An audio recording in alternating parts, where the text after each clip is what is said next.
what advice would you give, you know, if someone's very vulnerable? Because what you're saying, that I mean that you give a good analysis, that I mean that you literally walk on the road and it's melting and you're sinking, you know.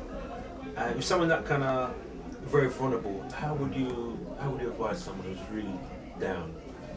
Well, number one, you can't advise people. Okay. I mean, the trouble is they're in confusion, they're in a mess. Okay. What you do is you set up as many different things, many different places people can go to get some support before they need to be hospitalised, okay, before they need drug treatment. Okay. Then. You know, and it could be from family, but we know families are in a mess at the moment. It could be from your church, but we know churches don't give a damn, mostly, sadly. You know, again, it's all about speed.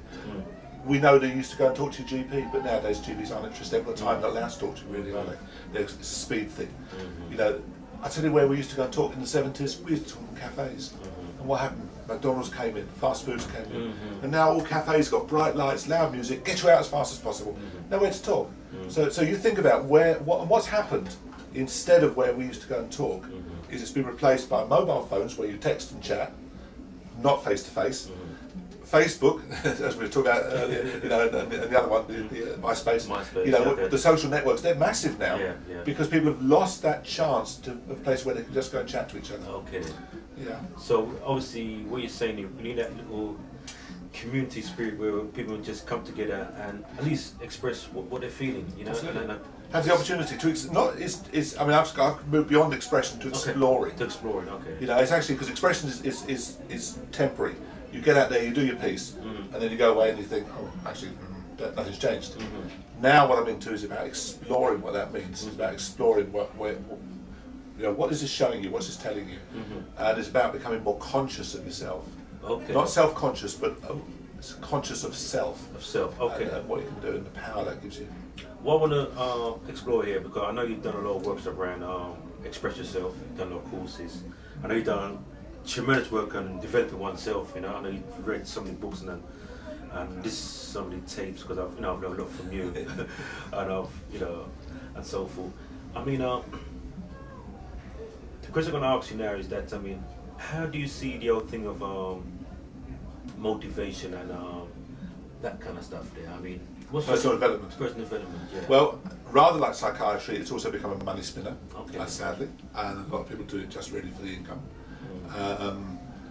You hear a lot of it about this whole success thing is about what money can we make out of it. You know, can we have the big car? Can we have the big yacht? You know, can we be somehow significant people in the world? And I get a little bit desperate by that because, again, the people they're leaving out are the most vulnerable. The people who need that the most are the ones who are not getting supported by it. One of the issues with personal development is actually you can develop yourself once you're clear about who you are. Okay. And actually, there's not that much about actually just getting clear about yourself, because a lot of that is just about investigating, and usually one-to-one or in small groups.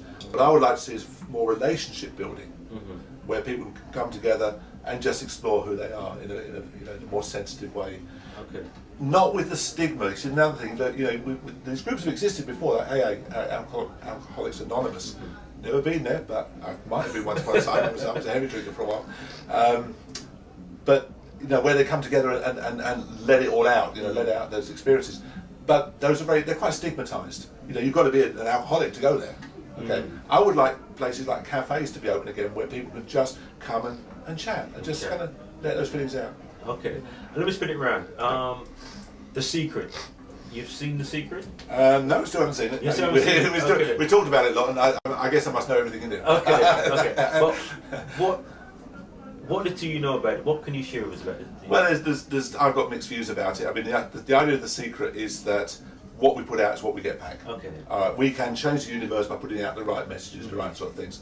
And again, my uncertainty about that whole message is that when you've got, say, for example, like a mental illness, I mean, particularly bipolar, affects the basically puts you into confusion. It basically messes up the way you think.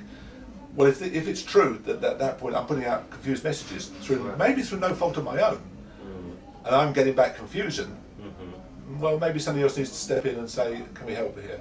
And I'm not sure that was really addressed in The Secret. But having said that, I haven't seen it. You haven't seen it? Okay. Okay. Fair enough. All right. So I know I'm biased again. That's really the reason I haven't seen it is because it's kind of biased. I want to bring up the current today now. Yeah. I know you work with the certain voluntary groups and so forth. Yeah.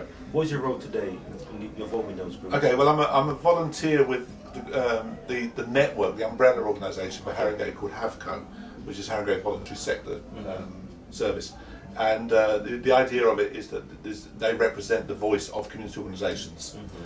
And my particular role in that as a volunteer, the reason I took the job on was because we're developing a thing called Community Link Forum. And the idea of Community Link Forum is that we get people's voice heard, but we also link it straight to the council through the Haringey Strategic Partnership. And by getting onto the council, those are the people who make decisions in our life. Those are the people who affect literally our day-to-day life. And we need to get that community voice onto the council.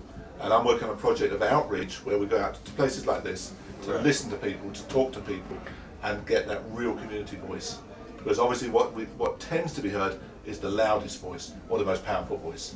Okay.